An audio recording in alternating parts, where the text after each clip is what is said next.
Narrativa. Nunca pensei que me tornaria o tipo de marido que checa o feed da esposa nas redes sociais como se fosse uma cotação da bolsa em tempo real. Mas lá estava eu, rolando mais um post dela sobre empoderamento feminino e jornada de autodescoberta. Esse específico tinha uma foto de uma xícara de café com uma frase inspiradora sobre conexões autênticas e verdadeiras. 43 likes em apenas 20 minutos. Minha esposa começou terapia há cerca de 4 meses. Nada de extraordinário nisso.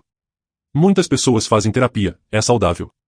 O que realmente chamou minha atenção foi a velocidade com que as coisas mudaram. No início, ela voltava das sessões de terça e quinta-feira falando sobre exercícios de respiração profunda, técnicas de mindfulness e anotações em um diário pessoal. Coisas bem padrão, típicas de terapia cognitivo-comportamental. Depois, as sessões migraram do consultório profissional dele para a casa particular dele. Mais confortável, justificou ela. Mais privado, mais íntimo para o processo. Eu não sou o tipo ciumento. Nunca fui, na verdade. Mas quando sua esposa começa a agendar sessões de 2 horas inteiras na residência de outro homem e retorna para casa com um brilho nos olhos como se tivesse acabado de ganhar na Mega Sena, você inevitavelmente nota. E quando ela passa a falar sobre conexões de alma profundas, alinhamentos energéticos e despertar espiritual, você nota com absoluta certeza. Na terça-feira passada, cometi o erro fatal de mencionar isso abertamente.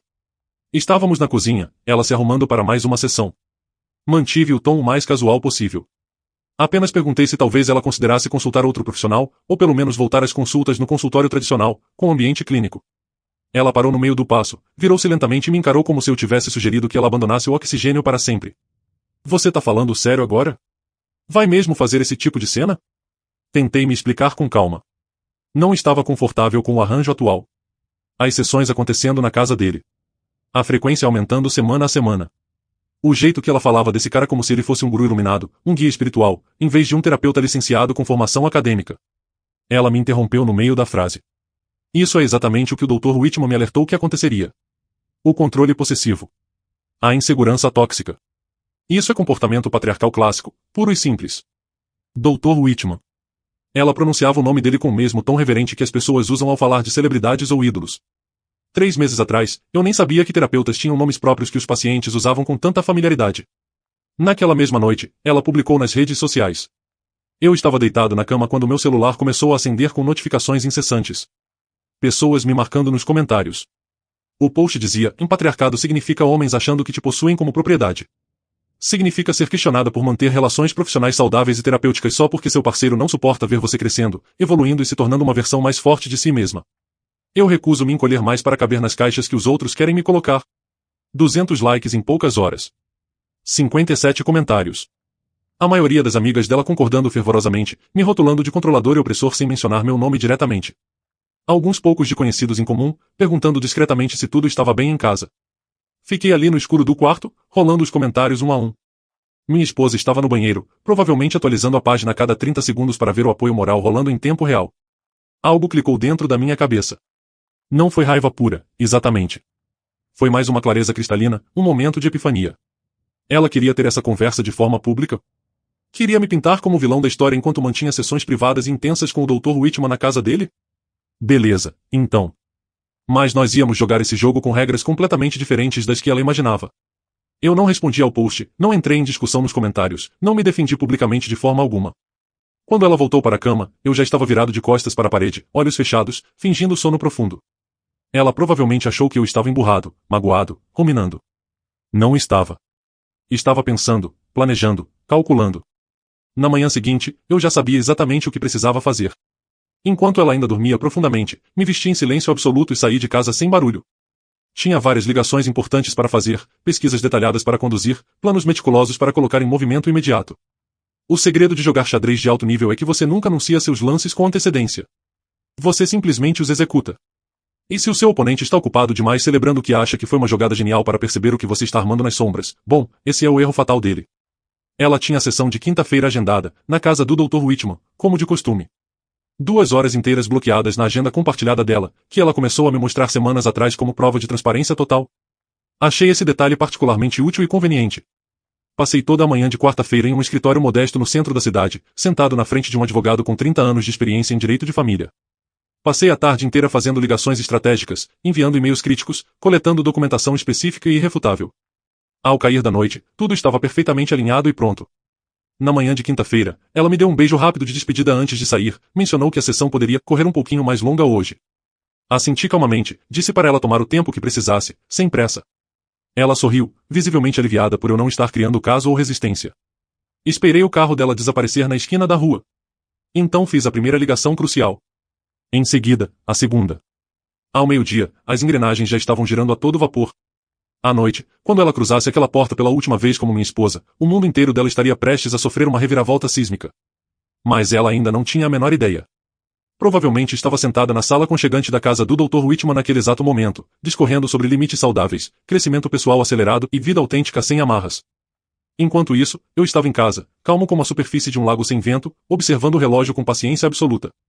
Às vezes, o movimento mais poderoso e devastador é o silêncio total, e eu estava prestes a demonstrar para ela o quão ensurdecedor o silêncio pode se tornar. O nome do advogado era Richard Sawyer. Nada de escritório luxuoso no centro com pisos de mármore italiano e recepção ostentosa. Apenas um espaço prático e funcional em um complexo comercial perto da rodovia interestadual, do tipo de lugar onde pessoas vão para resolver problemas graves e reais sem nenhum tipo de teatrix desnecessário. A paralegal dele me ofereceu café fresco. Recusei educadamente. Não era uma visita social ou casual. Sawyer examinou cuidadosamente os screenshots que eu trouxe, os posts nas redes sociais, as marcações na agenda mostrando a frequência alarmante das sessões. O fato crucial de que todas essas sessões ocorriam na residência privada do Dr. Whitman, não em um consultório licenciado e regulamentado. Ele não demonstrou grande reação emocional, apenas assentiu várias vezes e tomou notas detalhadas em um bloco amarelo. Há quanto tempo isso está acontecendo? Perguntou com voz neutra. Vários meses no total. Mas as sessões na casa dele começaram há cerca de 6 semanas. Ele bateu a caneta contra o bloco algumas vezes, pensativo. E você já expressou preocupação formal sobre esse arranjo específico? Sim, uma vez. Na terça-noite. Foi exatamente quando ela fez o post me chamando de controlador e patriarcal. Sawyer abriu uma aba no computador, digitou rapidamente por um minuto inteiro, depois girou o monitor na minha direção. Era o site oficial do Conselho Estadual de Licenciamento Profissional para Terapeutas. Terapeutas são obrigados por lei a manter limites profissionais rígidos. Sessões em residências particulares caem em uma área cinza ética, mas quando combinadas com a frequência elevada e o teor dos posts da sua esposa sobre essa conexão especial, há definitivamente fundamentos sólidos para uma investigação formal. Eu já tinha feito minha lição de casa. Passei toda a terça-noite, após o post dela, pesquisando diretrizes éticas, códigos de conduta e padrões profissionais da Associação Americana de Psicologia. O Dr. Whitman não estava tecnicamente violando leis criminais ao realizar sessões na própria casa, mas estava pisando em uma linha ética extremamente fina e perigosa. E, pelo que consegui encontrar sobre ele em pesquisas online profundas, já havia reclamações anteriores registradas. Nada que tivesse resultado em punição concreta, mas fumaça geralmente indica fogo real. Quero entrar com pedido de divórcio, declarei com firmeza, e quero agir com a maior rapidez possível. Sawyer se recostou na cadeira giratória. Quão rápido exatamente? Estou pensando em 48 horas no máximo. Ele ergueu uma sobrancelha, a maior demonstração de emoção que exibiu desde que entrei no escritório. Isso é extremamente agressivo. Você tem certeza absoluta? Sem tentativa de aconselhamento conjugal, sem período de separação experimental? Pensei no post dela, nos comentários venenosos das amigas, no olhar que me lançou na cozinha quando levantei preocupações legítimas, como se eu fosse um obstáculo irritante no caminho do indignemente intimamente dela, em vez do marido de 7 anos que dividiu tudo com ela. Tenho certeza absoluta. Na hora seguinte, mapeamos cada detalhe do plano. Procedimentos de feeling no tribunal, medidas de proteção de bens, restrições temporárias em todas as contas conjuntas, tudo 100% legal e padrão quando se entra com divórcio. Sawyer explicou cada etapa em termos claros, objetivos, sem drama emocional ou julgamentos morais, apenas a mecânica fria de desatar um nó matrimonial complexo. Mais uma coisa essencial, falei enquanto nos preparávamos para encerrar. Preciso denunciar o Dr. Whitman ao Conselho de Licenciamento Estadual. Sawyer assentiu lentamente, com cautela. Não posso te assessorar oficialmente sobre isso, mas posso afirmar que, se você acredita genuinamente que houve violação ética grave, você tem todo o direito de abrir uma queixa formal. Eles levam esses casos muito a sério, especialmente quando há um padrão documentado de comportamento. Saí do escritório com uma pilha de papéis para assinar e um cronograma preciso. Sexta-feira à tarde, tudo seria protocolado no tribunal. Sábado de manhã, o divórcio estaria oficialmente em andamento. Na quinta-noite, minha esposa chegou em casa exatamente às 8 em ponto. 3 horas completas para uma sessão de terapia. Ela estava de bom humor, cantarolando uma música qualquer enquanto preparava chá na cozinha. Eu estava largado no sofá, fingindo assistir a um jogo de basquete que não me interessava nem um pouco. Como foi o seu dia? Perguntou sem me olhar diretamente. Bem. Produtivo, respondi com tom neutro. Ela sorriu com isso, provavelmente interpretando que eu passei o dia refletindo sobre meu comportamento controlador ou whatever narrativa ela havia construído na cabeça. Que bom saber. O Dr. Whitman e eu tivemos um breakthrough incrível hoje sobre definição de limites e expressão do self autêntico. Ótimo, falei com voz nivelada, quase amigável. Fico realmente feliz que você esteja encontrando exatamente o que precisa. Ela pareceu genuinamente surpresa, talvez até um pouco decepcionada por eu não estar criando resistência ou discussão. Aprecio você dizer isso.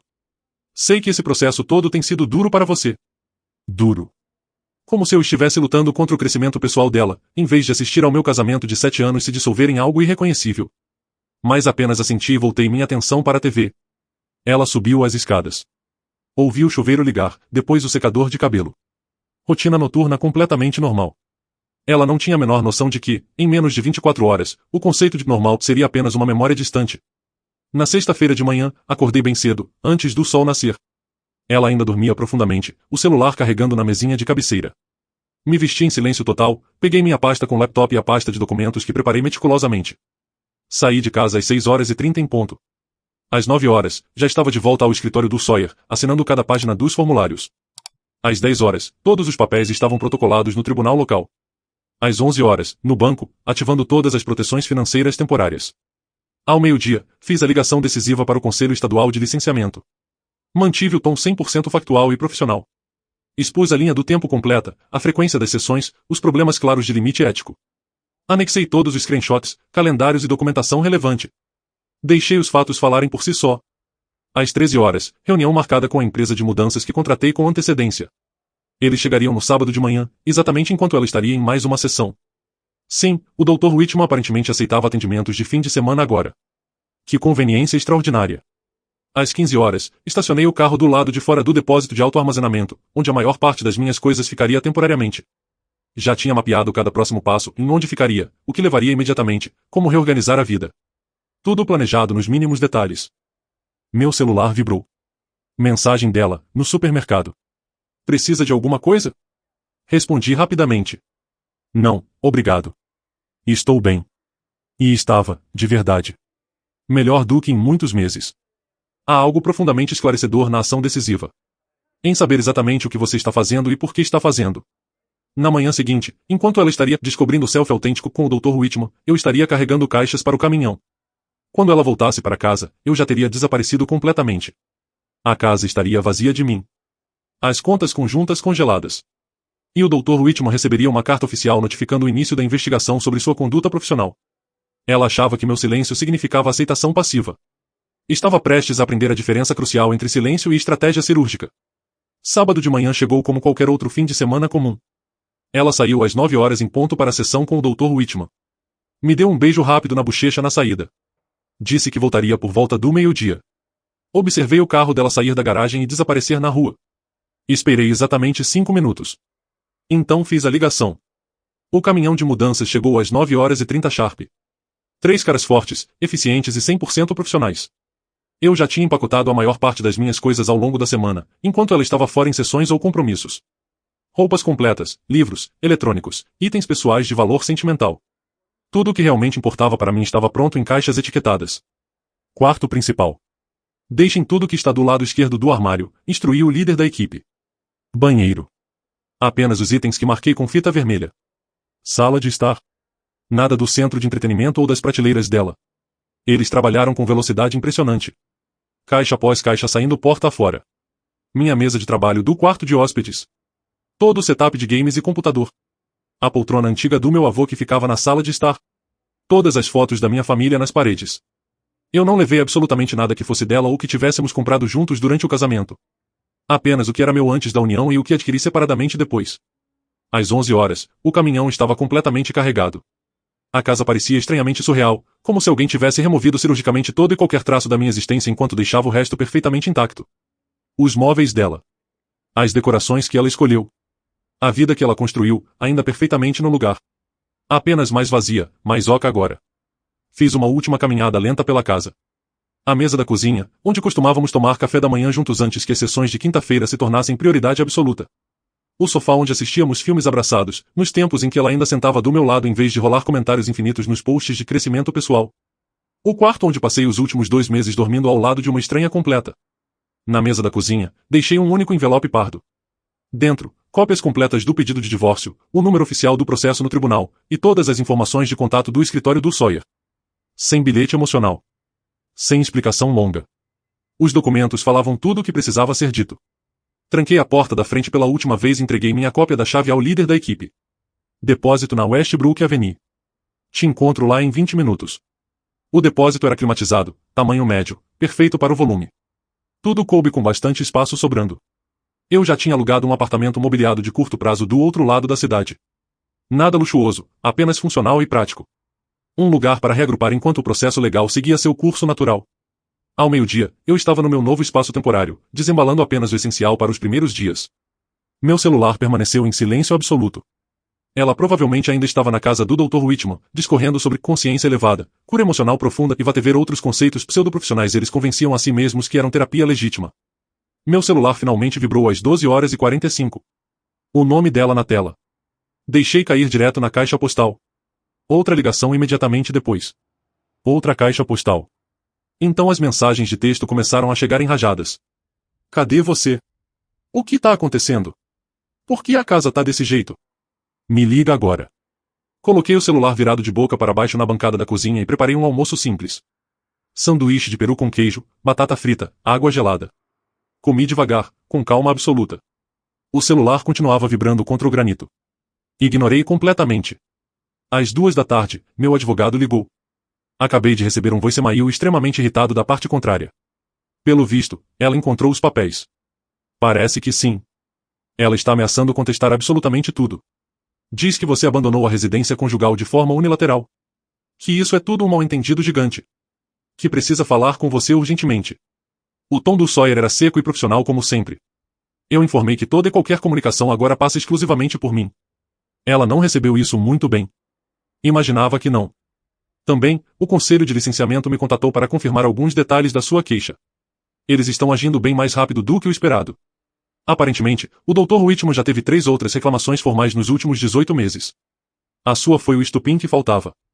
Senti algo então. Não era satisfação sádica, exatamente. Era mais uma validação profunda dos meus instintos. Isso nunca foi sobre ciúme mesquinho ou controle. Era sobre um profissional que cruzou linhas éticas repetidamente e estava fazendo isso de novo, comigo e com meu casamento. O que acontece a partir de agora? Perguntei. Eles abrirão uma investigação formal completa. O Dr. Whitman será notificado oficialmente em até 48 horas. Geralmente suspendem a prática imediatamente pendente revisão. Pode levar meses para resolver tudo, mas dado o padrão claro, eu diria que a licença dele está em risco real e imediato. Conversamos sobre logística por mais alguns minutos, então desligamos. Meu celular já acumulava 17 chamadas perdidas. 12 mensagens de texto. 2 mensagens de voz. Não chequei nenhuma delas. Às 4 da tarde, ela tentou uma abordagem diferente. Um e-mail com assunto: por favor, precisamos conversar com urgência. Deletei sem sequer abrir. Às 6 da noite, meu irmão mais novo ligou. Cara, o que diabo está acontecendo? A Raquel acabou de ligar para a mãe chorando histericamente. Dizendo que você abandonou ela e limpou completamente a casa. Raquel. O nome da minha esposa. Engraçado como eu vim evitando até pensar nele nos últimos dias. Como se ela tivesse se tornado apenas um problema complexo a ser resolvido, em vez da pessoa que eu amei profundamente um dia. Entrei com pedido de divórcio, respondi com simplicidade. Ela vai receber a metade de tudo no acordo final. Eu só levei o que já era meu de direito. Ela tá dizendo que é tudo um mal-entendido colossal. Que você tá magoado por causa da terapia dela. Não é mal-entendido nenhum. E sim, eu tinha preocupações legítimas com a situação da terapia. Preocupações que ela transformou em posts públicos me chamando de controlador. Eu decidi que cansei de me preocupar e ser o vilão da história. Meu irmão ficou em silêncio por um longo momento. Cara, isso parece extremamente rápido. Vem se acumulando há 4 meses inteiros. Eu só tomei a decisão executiva de forma rápida e definitiva. Depois que desligamos, sentei no silêncio absoluto do meu novo apartamento. Sem TV ligada. Sem barulho externo. Apenas silêncio puro. Do tipo de silêncio que eu já vivia mesmo com ela no mesmo cômodo nos últimos meses. Pelo menos agora esse silêncio era honesto, genuíno, sem hipocrisia. Meu celular vibrou mais uma vez. Outra mensagem dela. O banco congelou todas as nossas contas conjuntas. Não consigo acessar absolutamente nada. Isso é ilegal, você não pode fazer isso. Quase ri alto. Quase. Sawyer tinha explicado isso com detalhes cristalinos. Restrições temporárias padrão durante procedimentos de divórcio. 100% legal. Projetado especificamente para impedir que uma das partes esvazie bens antes da divisão justa. Ela teria acesso novamente assim que tudo fosse separado corretamente. Ela simplesmente odiava não ter o controle total pela primeira vez em muito tempo. Digitei minha primeira resposta do dia inteiro. Toda a comunicação agora passa pelo meu advogado. As informações de contato dele estão no envelope. Em seguida, bloqueei o número dela permanentemente. Bloqueei nas redes sociais. Bloqueei o e-mail principal. Bloqueei qualquer forma de contato possível. Corte limpo, definitivo. Sem exceções, sem brechas. Na manhã seguinte, o Dr. Whitman provavelmente receberia sua notificação oficial. Na segunda-feira, a investigação começaria de forma séria e sistemática. E durante todo esse processo, eu estaria aqui. Nesse espaço quieto e controlado. Reconstruindo tudo o que deveria ter começado a reconstruir meses atrás. Ela queria crescimento e autenticidade? Perfeito. Eu ia mostrar o que mudança genuína e real parecia na prática. E tudo começava andando para longe de pessoas que confundiam iluminação espiritual com desrespeito descarado e manipulação. Segunda-feira de manhã, recebi a ligação que eu já esperava ansiosamente. Sawyer parecia quase divertido, algo raro para o temperamento dele. O advogado do Dr. Whitman acabou de me contatar em pânico. Aparentemente, o conselho de licenciamento apareceu no consultório dele essa manhã sem aviso. Investigação completa em andamento. Suspenderam imediatamente a capacidade dele de atender qualquer paciente pendente revisão. E isso foi rápido pra caramba. Como eu disse, a sua queixa não foi a primeira. Foi apenas a que veio com a documentação mais robusta e irrefutável. Eles levam padrões repetidos de violação extremamente a sério, especialmente quando há evidência clara de quebra de limites com múltiplos clientes diferentes. Tomei um gole de café, olhando pela janela do meu apartamento alugado. Como isso impacta diretamente a minha situação com a Raquel? Ela está entrando em pânico total. O advogado dela ligou para o meu 3 vezes só essa manhã. Querem negociar urgentemente, querem discutir acordo, querem acelerar o processo inteiro. Aparentemente, o Dr. Whitman parou de retornar qualquer ligação dela também. Claro que parou. O homem estava enfrentando a perda completa da licença profissional que construiu ao longo de décadas. A última coisa que precisava era contato contínuo com a paciente cujo marido desencadeou toda a investigação. Qualquer conexão de alma que eles achavam ter evaporado no instante em que a carreira dele entrou na linha de fogo. O que você respondeu? Que prosseguiremos pelos canais normais e legais. Fase de descoberta, divisão de bens, cronograma padrão. Sem tratamento especial ou atalhos. Depois que desligamos, chequei as mensagens bloqueadas por pura curiosidade mórbida. Ela tentou me alcançar pelo celular da irmã, da melhor amiga, até criou um endereço de e-mail completamente novo. Todas com a mesma mensagem desesperada. Precisávamos conversar. Isso era tudo um erro gigante. Eu estava exagerando de forma desproporcional, exagerando demais. A mulher que postou sobre patriarcado porque expressei preocupação legítima agora me chamava de dramático por seguir adiante com consequências reais. Terça-feira à tarde, meu irmão ligou novamente. A mãe falou com os pais da Raquel. Eles estão extremamente chateados com toda a situação. Especificamente sobre o quê? Acham que você está sendo cruel e impiedoso. Que pelo menos deveria dar a ela a chance de se explicar cara a cara. Que casamentos valem a pena lutar para salvar. Coloquei no chão a ferramenta que usava para montar uma estante nova. Eles sabiam que ela estava tendo sessões privadas na casa de outro homem 2 vezes por semana durante meses? Que quando mencionei meu desconforto com isso, ela me rotulou publicamente de controlador e patriarcal. Silêncio absoluto do outro lado da linha. Não achei que soubessem, continuei. As pessoas adoram dar opiniões fortes sobre situações que não entendem nem 10%. Ela contou para eles que você estava com ciúme do progresso terapêutico dela. Ela pode contar qualquer narrativa que quiser. Os documentos oficiais do tribunal contam a história real. Assim como os prints dos posts dela. Assim como a investigação do conselho de licenciamento. Meu irmão suspirou profundamente. Você realmente pensou em cada detalhe disso, né? Tive tempo de sobra para pensar enquanto ela estava ocupada com aquelas sessões intermináveis. Quarta-feira trouxe desenvolvimentos ainda mais interessantes. Sawyer me encaminhou uma longa cadeia de e-mails. Aparentemente, 2 outras ex-pacientes do Dr. Whitman se manifestaram publicamente depois de tomar conhecimento da investigação em andamento. Ambas mulheres. Ambas com histórias assustadoramente similares. Sessões que começaram de forma estritamente profissional no consultório, depois migraram gradualmente para a casa particular dele. Conversas que começaram clínicas e objetivas, mas cruzaram linhas terapêuticas claras com o tempo. Uma delas havia aberto queixa formal 2 anos atrás, mas foi arquivada por falta de evidência concreta. Agora, com a minha documentação robusta, havia evidência mais do que suficiente. Um padrão claro e repetitivo que se estendia por anos. O conselho não estava apenas investigando de forma rotineira a Nimori. Estavam montando um caso sólido para revogação permanente. Quinta-feira à noite, exatamente uma semana após eu ter saído de casa, recebi uma mensagem indireta da mãe da Raquel através da minha própria mãe. Podemos pelo menos conversar? Raquel está completamente devastada. Ela cometeu erros, mas quer trabalhar no casamento e salvar o que resta. Liguei diretamente para minha mãe. Diga a eles que não. Diga que cansei de conversas por intermediários. Se a Raquel quer se comunicar de verdade, ela já sabe o processo correto. Através dos advogados. Filho, ela está sofrendo muito de verdade. Não tem acesso a dinheiro nenhum. Está completamente sozinha naquela casa enorme. E agora toda essa situação com o terapeuta explodiu na cara dela de forma brutal. As contas estão congeladas temporariamente durante o processo de divórcio. Isso é procedimento padrão. Ela vai receber a parte que lhe cabe por direito. E quanto à situação do terapeuta, isso não é mais problema meu. Ela escolheu ignorar todas as minhas preocupações legítimas e me transformar no vilão da história. Agora ela enfrenta as consequências reais sem eu estar por perto para culpar ou usar como bode expiatório. Minha mãe ficou em silêncio por um longo momento. Você soa diferente. Mais frio. Me sinto diferente. Mais claro. Mais em paz. Sexta-feira à tarde, recebi a atualização do Sawyer que mudou o jogo por completo. O Dr. Whitman perdeu a licença de forma oficial e permanente.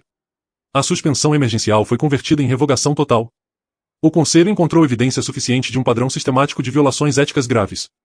Isso foi mais rápido do que qualquer previsão. As outras queixas ajudaram enormemente. Quando começaram a cavar de verdade, encontraram ainda mais problemas. Registros clínicos mantidos de forma imprópria, violações de limite documentadas com pelo menos 4 pacientes diferentes ao longo de 3 anos. Sua esposa foi apenas a mais recente na longa lista. Absorvi a informação. Um homem perdeu toda a carreira que construiu. Parte de mim quis sentir um pingo de culpa ou arrependimento.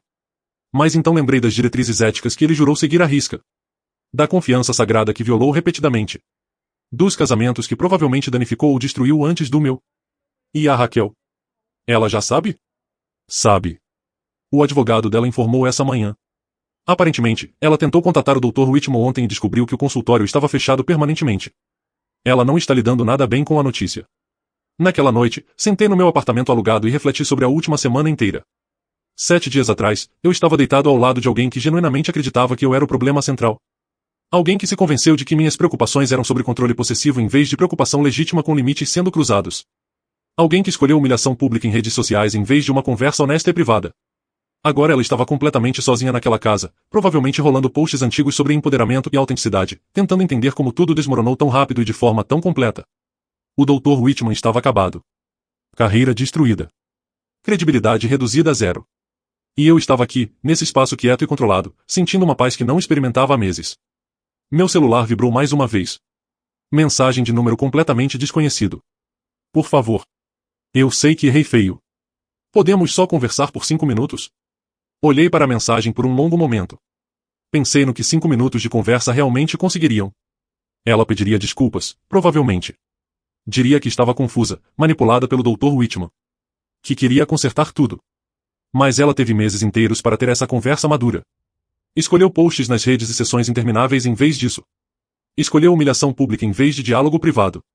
Escolheu uma fantasia perigosa em vez do casamento real. Deletei a mensagem e coloquei o celular no modo silencioso. Algumas pontes simplesmente não valem a pena reconstruir. Algumas decisões são finais e irreversíveis. E alguns silêncios são a única resposta que realmente vale a pena dar. Amanhã seria sábado. Exatamente uma semana desde que saí de casa. Uma semana desde que ela voltou para uma casa vazia e um envelope pardo. Uma semana desde que o mundo dela começou a desmoronar de forma irreversível. E eu nunca dormi tão bem em toda a minha vida. 3 semanas depois que saí de casa, os procedimentos de divórcio avançavam exatamente conforme o planejado. Sawyer tinha tudo organizado de forma impecável. Documentado minuciosamente. Categorizado perfeitamente. O advogado da Raquel continuava insistindo em sessões de mediação. Querendo uma chance de discutir as coisas cara a cara. Recusamos todas as vezes sem hesitação. Ela está ficando cada vez mais desesperada, Sawyer me informou durante uma das nossas chamadas semanais. O advogado dela mencionou que ela começou a se candidatar a vagas de emprego. Aparentemente não trabalha formalmente há 2 anos inteiros. E o currículo tem lacunas significativas que os empregadores estão questionando de forma incisiva. Eu tinha esquecido completamente desse detalhe. Ela largou o emprego em marketing há 18 meses. Disse que precisava de tempo para focar em si mesma e no crescimento pessoal. Eu apoiei a decisão na época. Peguei projetos extras no trabalho para cobrir a diferença financeira. Engraçado como a autodescoberta se torna extremamente cara quando outra pessoa está pagando todas as contas. Algum progresso real na divisão de bens?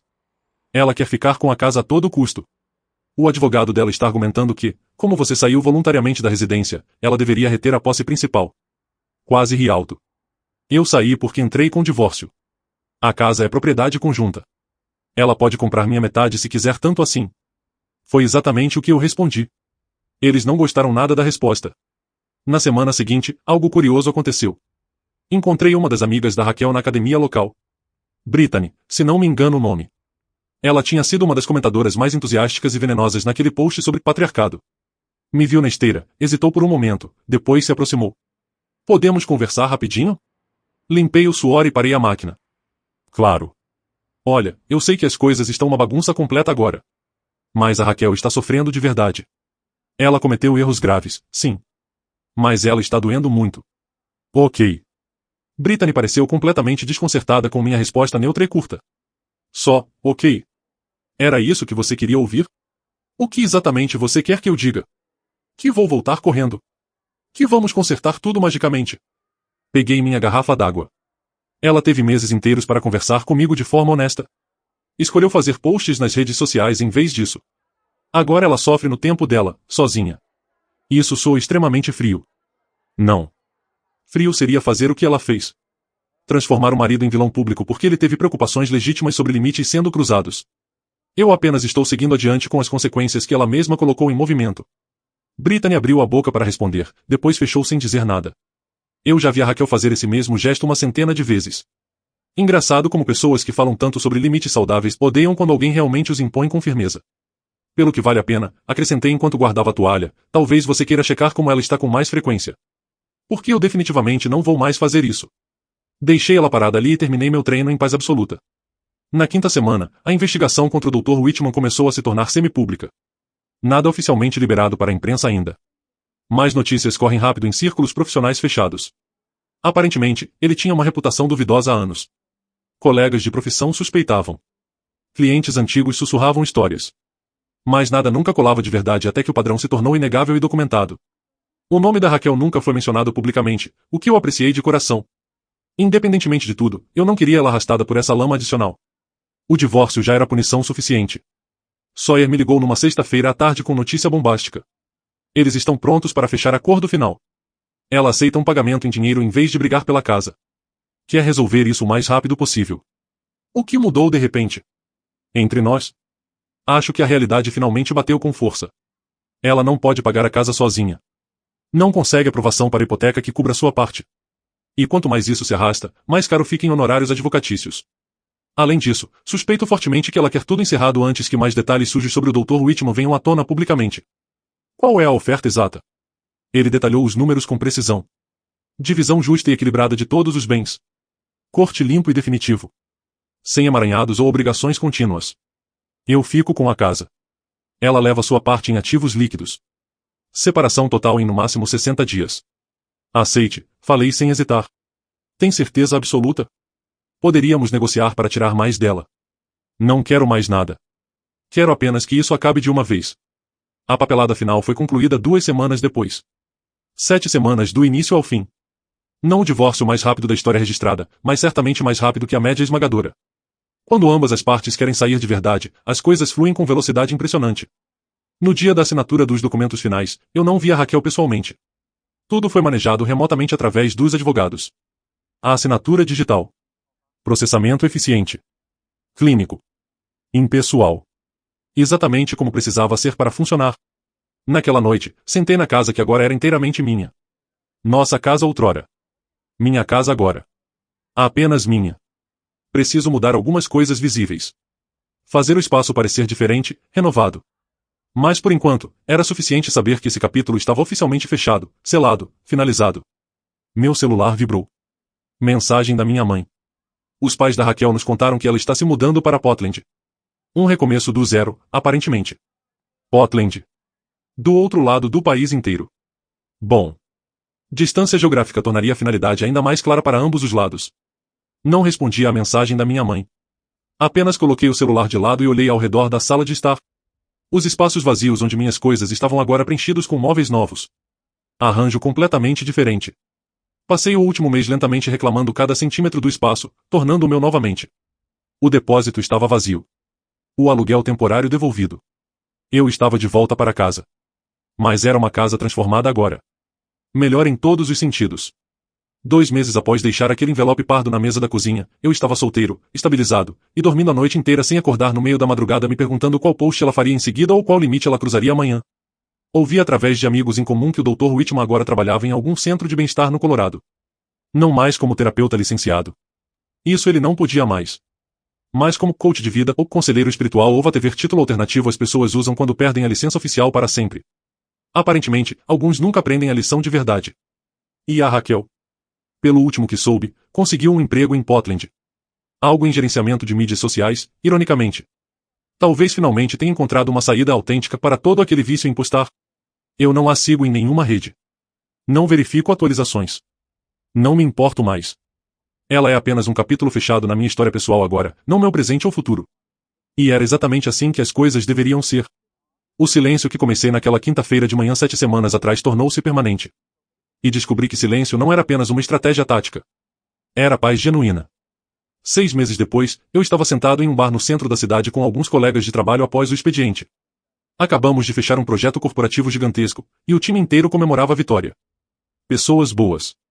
Conversa fluida e divertida. O tipo de noite que lembra que a vida segue em frente, sempre. Uma mulher se aproximou da nossa mesa. Demorei um segundo para reconhecer. Uma das amigas da Raquel daquele clube do livro que ela frequentava religiosamente. Não era a Brittany. Outra pessoa. Ela parecia visivelmente desconfortável. Eu só queria dizer que sinto muito de coração, falou baixo. Sobre todos os comentários que fiz naquele post. Nós não sabíamos a história completa, o contexto todo. Assenti calmamente. A água passada. A Raquel nos contou recentemente o que realmente aconteceu. Com o terapeuta. A investigação completa. Tudo. Ela disse que você tentou alertá-la várias vezes, e ela se recusou a ouvir. Ela disse mais alguma coisa? Que você estava certo o tempo todo. Que ela confundiu a atenção externa com conexão verdadeira. E que, quando finalmente percebeu o erro, você já tinha ido embora de vez. Ela hesitou por um momento. Ela está bem agora, se você estava se perguntando. Em terapia de verdade dessa vez. Trabalhando em si mesma de forma séria. Que bom saber. Falo isso de coração. Ela saiu, e meu colega de trabalho ergueu uma sobrancelha curioso. Situação de ex-esposa? E história antiga. E enterrada. E era mesmo. Eu reconstruí tudo o que realmente importava na vida. Emprego melhor e mais gratificante. Rotinas diárias mais saudáveis. Paz de espírito inabalável. Comecei a namorar alguém novo há alguns meses. Devagar, com calma. Fazendo tudo certo dessa vez. Sem pressa desnecessária. Sem drama tóxico. Apenas comunicação honesta, transparente e respeito mútuo genuíno. A casa agora parece 100% minha. Renovei o quarto de hóspedes por completo. Atualizei a cozinha inteira. Mudei o suficiente para que as memórias antigas não assombrassem mais os cantos e paredes. Algumas noites, sento na varanda dos fundos com uma bebida gelada na mão, e penso em quão perto estive de desperdiçar anos inteiros tentando consertar algo que já estava irremediavelmente quebrado.